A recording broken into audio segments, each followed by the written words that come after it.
आज के इस वीडियो में हम हिंदी व्याकरण का एक महत्वपूर्ण चैप्टर कवर करेंगे जो कि है प्रत्यय, और यह आपके सभी परीक्षाओं के लिए बेहद महत्वपूर्ण होगा। अगर आप हिंदी ग्रामर के बाकी चैप्टरों को पढ़ना चाहते हैं लाइन बाय लाइन या फिर उनका वीडियो देखना चाहते हैं तो आप इस ऐप को डाउनलोड कर सकते हैं। डायरेक्ट लिंक वीडियो के डिस्क्रिप्शन में और पहले कमेंट बॉक्स पे मिल जाएगा। इस वीडियो को लाइक करने के साथ चैनल को जरूर सब्सक्राइब करें, उसके बाद बेल आइकन दबाएं, उसमें ऑल सेलेक्ट करें इसी तरह की बेहतरीन वीडियो सबसे पहले पाने के लिए। शुरू करते हैं, बात करेंगे प्रत्यय की। तो देखिए दो चीजें होती हैं और दोनों से क्वेश्चन पूछे जाते हैं। एक होता है उपसर्ग और दूसरा होता है प्रत्यय। उपसर्ग वो होते हैं जो कि किसी भी शब्द के आगे लग के उसका अर्थ बदलते हैं, और जो प्रत्यय होते हैं वो उसके पीछे लगते हैं। तो अगर एक शब्द में कहें तो प्रत्यय मतलब के पीछे, उपसर्ग मतलब कि आगे। उपसर्ग ऑलरेडी कवर्ड है, तो इस वीडियो में हम बात करेंगे केवल प्रत्यय के बारे में। देखिए जो प्रत्यय है ये दो शब्दों से मिलकर बना है, जिसमें से पहला है प्रति और इसके बाद है अय। प्रति मतलब होता है कि साथ में या फिर बाद में, और अय का मतलब होता है चलने वाला, यानी कि जो भी किसी शब्दांश के अंत में जोड़ा जाएगा उसे कहेंगे प्रत्यय।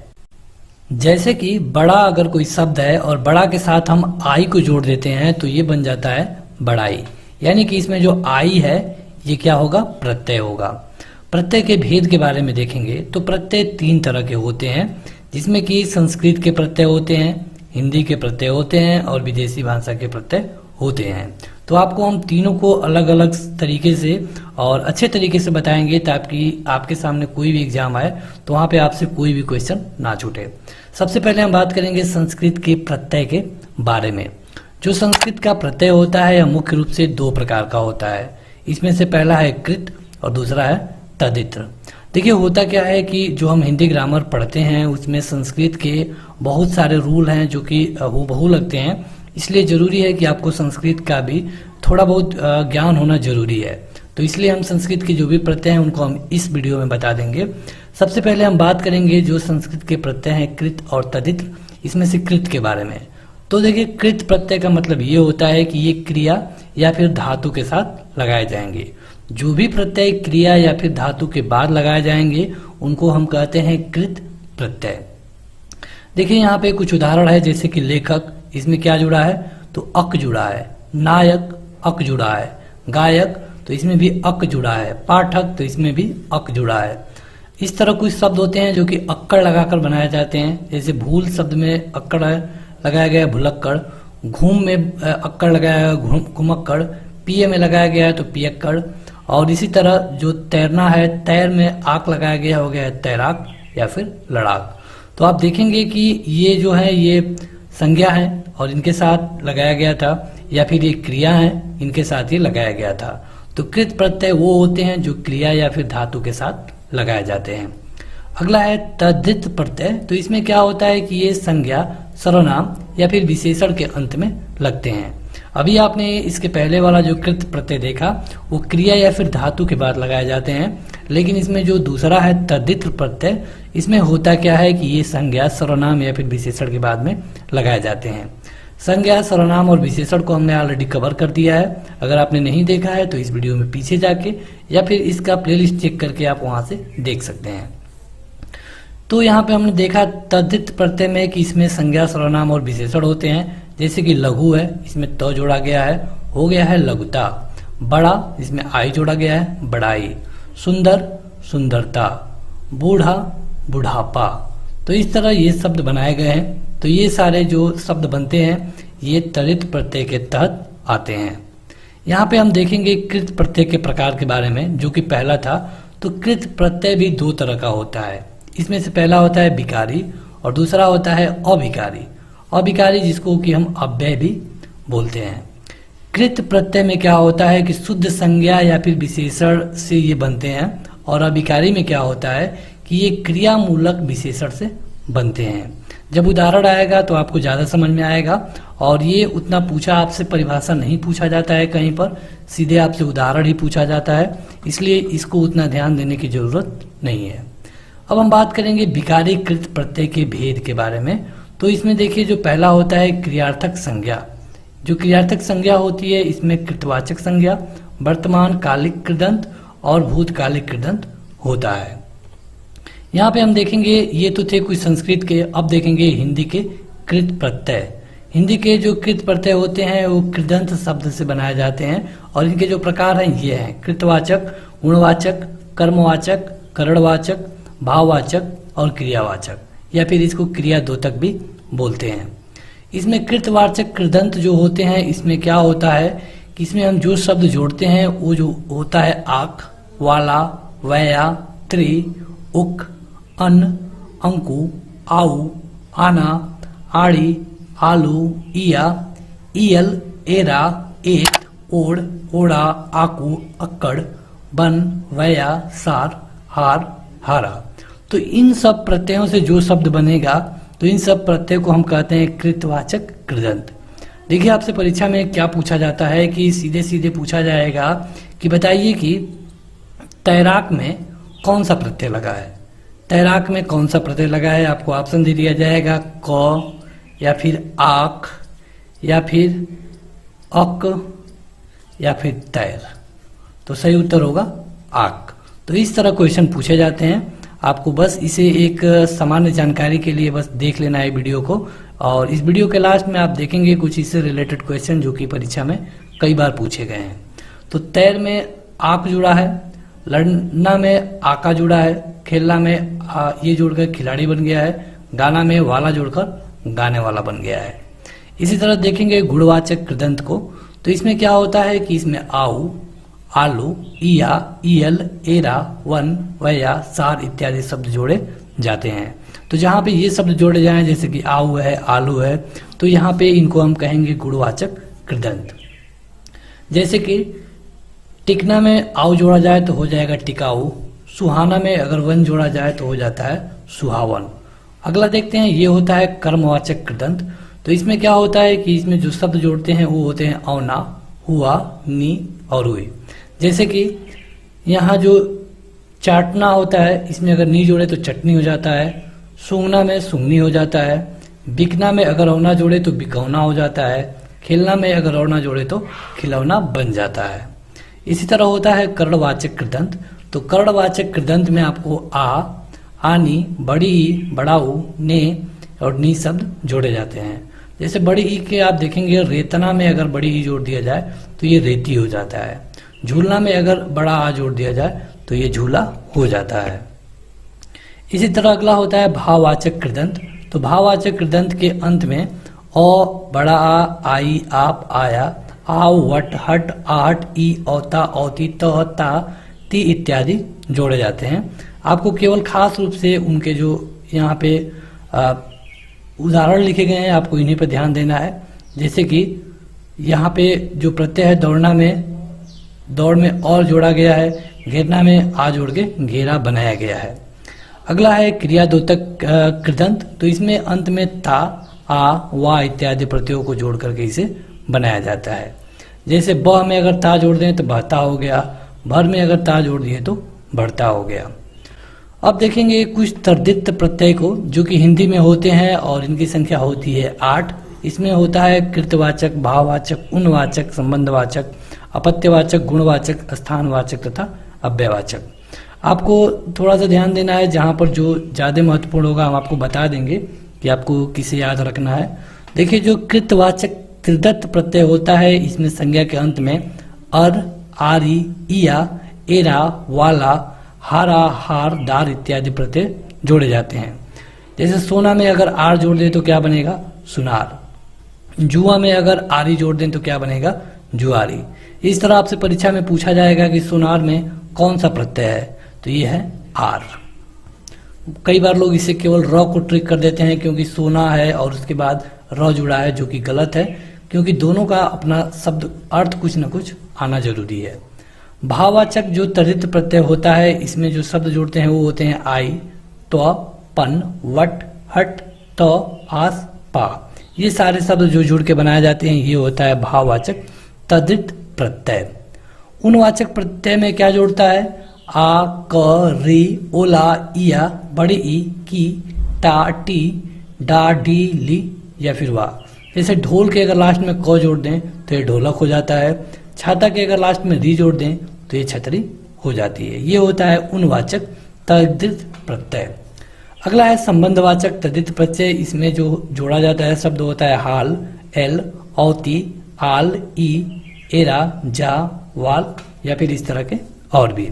जैसे कि अगर नाना में हाल जोड़ दे तो ननिहाल हो जाता है, नाक में एल जोड़ दे तो नकेल हो जाता है। तो ये होते हैं संबंधवाचक तद्धित प्रत्यय। अब देखेंगे अपत्यवाचक तद्धित प्रत्यय को। इसमें जो शब्द जोड़े जाते हैं ये होता है अ, आयन, ए, य इत्यादि। यानी कि अगर वसुदेव में अ जोड़ा गया है तो देखिए ये वासुदेव ही रह गया। मनु में अगर अ जोड़े तो मानव हो गया, कुरु में अ जोड़ा गया तो कौरव हो गया, और नर में आयन जोड़ा गया तो नारायण हो गया।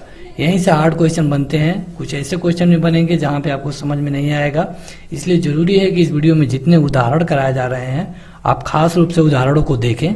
आपसे ये कभी नहीं पूछा जाएगा कि जो मानव है किस प्रत्यय के तहत आता है, लेकिन ये जरूर पूछा जाएगा कि मानव में अगर कोई प्रत्यय है तो क्या है। अगला है गुणवाचक तद्धित प्रत्यय। तो इसमें जो शब्द जोड़े जाते हैं वो होता है अ, आ, इक, बड़ी, उ, हा, हर, हरा, एड़ी, इत, इम, इ, इष्ट, एम, म, मान, र, ल, वान, वी, स, इमा, इल, इन, उ, वा। जैसे कि भूख में अगर आ जोड़ दे तो भूखा, निशा में अगर अ जोड़े तो नैस, शरीर में इक जोड़ दे तो शारीरिक। ये क्वेश्चन कई बार पूछा गया है। पक्ष में अगर ई जोड़ दे तो पक्षी, बुद्ध में अगर उ जोड़ दे तो बुद्धू। कुछ होते हैं स्थानवाचक तद्धित प्रत्यय। तो इसमें क्या होता है कि लास्ट में बड़ी ई, इया, आना, स्थान, गाह, आड़ी, वाल, त्र इत्यादि प्रत्यय जोड़े जाते हैं। जैसे गुजरात का गुजराती, पटना का पटनिया, चारा का अगर गाह जोड़ दे तो ये हो जाता है चारागाह, सर्व में अगर त्र जोड़ दें तो ये हो जाता है सर्वत्र। तो परीक्षा में एक बार हम आपको और बता दें कि परीक्षा में आपसे पूछा जाएगा एक उदाहरण दे करके कि इसमें क्या जोड़ा गया है। जैसे पटनिया में क्या जोड़ा गया है तो ये है ईया। कई बार लोग निया को ट्रिक कर देंगे। तो इस तरह आपको जो भी उदाहरण कराए जा रहे हैं आपको उस पर जरूर ध्यान देना है। आपसे ये कभी नहीं पूछा जाएगा कि कौन सा प्रत्यय है, लेकिन अगर आप कोई हाई लेवल का एग्जाम है जैसे टेट, तो इस तरह के एग्जाम के लिए इसे अच्छी तरह से देख सकते हैं।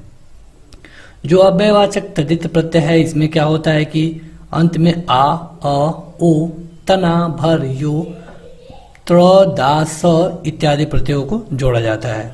जैसे अगर सरो में दा जोड़े तो सरोदा हो जाएगा, एक में त्र जोड़े तो एकत्र हो जाएगा, कोस में ओ जोड़े तो कोसो हो जाएगा, आप में स जोड़े तो आपस हो जाएगा, यह में आ जोड़े तो यहाँ हो जाएगा। तो ये आपसे पूछा जा सकता है कि यहाँ में क्या प्रत्यय है। तो अगर आप इसे पढ़े नहीं होंगे तो आप इतनी आसानी से इसे नहीं बता पाएंगे। तो जरूरी है कि आप सारे उदाहरणों पे थोड़ा सा ध्यान दें। अब देखेंगे कुछ फारसी के तद्धित प्रत्यय जो कि कई बार पूछे जाते हैं। ये 5 प्रकार के होते हैं: भाववाचक, कृतवाचक, उनवाचक, स्थितिवाचक और विशेषणवाचक। भाववाचक में जैसे इसमें आ जुड़ता है, आना जुड़ता है, बड़ी ई जुड़ती है और गी जुड़ता है। जैसे कि सफेदा, सफेद में आ जुड़ा है, नजर में आना जोड़ के नजराना बना है, खुश में ई जोड़ के खुशी हो गया है, मर्दाना में ई जोड़ करके मर्दानगी बन गई है। उसी तरह जो फारसी में कृतवाचक होता है इसमें अगर पेश में कार जोड़ दे तो पेशकार हो गया, मदद में गार जोड़ दे तो मददगार हो गया, दर में बान जोड़ दे तो दरबान हो गया। तो ये फारसी के हम तद्धित प्रत्यय को देख रहे हैं। जैसे कि इसमें जो उनवाचक तद्धित प्रत्यय होता है इसमें तोप में अगर क जोड़ दे तो तुपक हो जाता है, संदूक में चौर जोड़ दे तो संदूकचा हो जाता है, बाग में ईचा जोड़ दे तो बगीचा हो जाता है। इसमें स्थितिवाचक में हैदर में आबाद जोड़ दे तो हैदराबाद हो जाएगा। ये क्वेश्चन कई बार पूछा गया है। दौलत में खाना जोड़ दे तो दौलत खाना हो जाएगा, ईद में गाह जोड़ने पर ईदगाह हो जाएगा और हिंद में उस्तान जोड़ने पर हिंदुस्तान हो जाएगा। ये जब जो मुगल वंश के राजा थे या फिर उससे भी पहले जो मुस्लिम राजा थे, जब वो यहाँ पे आए फारसी लेकर के, तब वहाँ पे ये शब्द आए थे। जैसे कि हिंदुस्तान है। यहाँ पे कुछ विशेषण वाले भी हैं। जैसे रोज में अगर आना जोड़ दें तो रोजाना हो जाएगा, शर्म में इंदा जोड़ दें तो शर्मिंदा हो जाएगा, अकल में मंद जोड़ दें तो अकलमंद हो जाएगा और उम्मीद में वार जोड़ दें तो उम्मीदवार हो जाएगा। कुछ अंग्रेजी के तद्धित प्रत्यय भी होते हैं। जैसे पेंट में अर जोड़ दे तो पेंटर, नक्सल में आइट जोड़ दे तो नक्सलाइट। तो ये कुछ अंग्रेजी के तद्धित प्रत्यय भी हैं। देखिए कई बार क्या होता है कि कुछ शब्द ऐसे होंगे जहाँ पे उनमें उपसर्ग और प्रत्यय का एक साथ प्रयोग होगा। जैसे कि आपने देखा कि प्रत्यय हमेशा कहाँ लगता है, पीछे, उपसर्ग हमेशा कहाँ लगता है, आगे। लेकिन कई बार ऐसा होगा कि ये दोनों लगते हैं एक साथ, तो वहां पे थोड़ा सा क्वेश्चन आपके लिए हार्ड हो जाता है, तो वहां पे आपसे दोनों पूछा जाएगा। जैसे कि यहाँ पे मूल शब्द है मान, और इसमें जो उपसर्ग लगाया गया है ये है अभी, और प्रत्यय लगाया गया है ये है ई, यानी कि तीनों को मिला करके क्या हो गया, अभिमानी।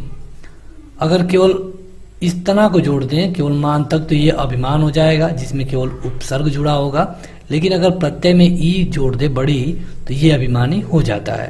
तो ये जो बीच वाला शब्द होता है इसको हम मूल शब्द कहते हैं, जो आगे जुड़ता है उसको उपसर्ग कहते हैं, जो बाद में जुड़ता है उसको हम प्रत्यय बोलते हैं। तो मान में अप जोड़ दिया गया है उपसर्ग के रूप में, इत जोड़ दिया गया है प्रत्यय के रूप में, तो ये हो गया अपमानित। परिपूर्णता, दुस्साहसी, बदचलनी, निर्दयी, उपकारक। तो इस तरह आप देखेंगे ये सारे जो उदाहरण है, क्योंकि आपसे उदाहरण ही परीक्षा में पूछे जाएंगे। तो ये थी पूरी वीडियो। अब आपके सामने इससे रिलेटेड कुछ ऐसे प्रश्न आएंगे जो कि आपके परीक्षा में कई बार पूछे गए हैं, और ये प्रश्न इतने महत्वपूर्ण है कि आने वाले परीक्षा में भी पूछे जा सकते हैं। आपको करना ये है कि 2 से 3 सेकंड के अंदर आपको अपना उत्तर कमेंट करके बताना है कमेंट बॉक्स में। जो लोग ऑफलाइन इस वीडियो को देख रहे हैं वो भी अपना उत्तर कमेंट करके जरूर बताएंगे। क्वेश्चन है कि बुद्धिमान में कौन सा प्रत्यय है, तो प्रत्यय मतलब के पीछे, यानी कि आप बताइए कि बुद्धिमान में क्या जोड़ा गया है। तो अगर आप देखेंगे तो बुद्धि अलग है और मान अलग है, यानी कि सही उत्तर हो जाएगा मान। अगला क्वेश्चन है कि मेरठ वाला में क्या प्रत्यय है। बेहद आसान क्वेश्चन है, और हमें पूरी उम्मीद है कि आप सभी लोग इसका उत्तर कमेंट करके बता पाएंगे। तो सभी लोग इसका उत्तर कमेंट करके जरूर बताइए कमेंट बॉक्स में। बेहद आसान क्वेश्चन है, इसे हम छोड़ रहे हैं।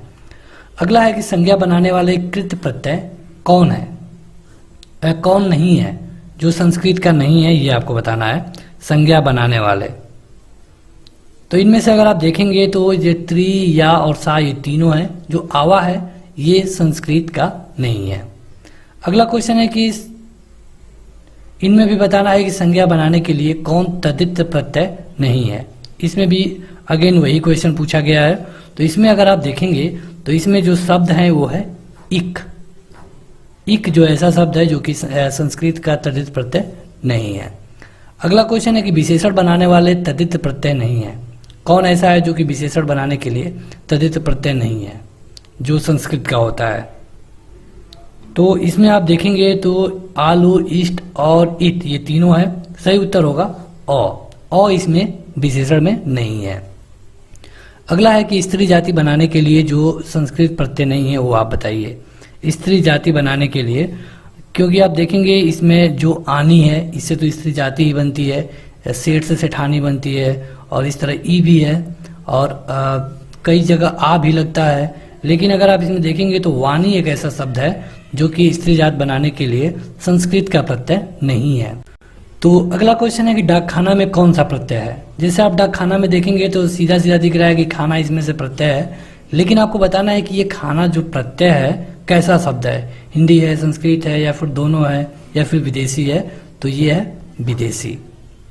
अगला क्वेश्चन देखेंगे कि इसमें कहा गया है कि अव्यय बनाने वाला कृत प्रत्यय कौन सा है, जो कि अव्यय बनाने वाला हो, ये आपको बताना है। यहाँ पे आपके ऑप्शन है, सही ऑप्शन है हुए, जो पहला ऑप्शन है यही इसका सही है।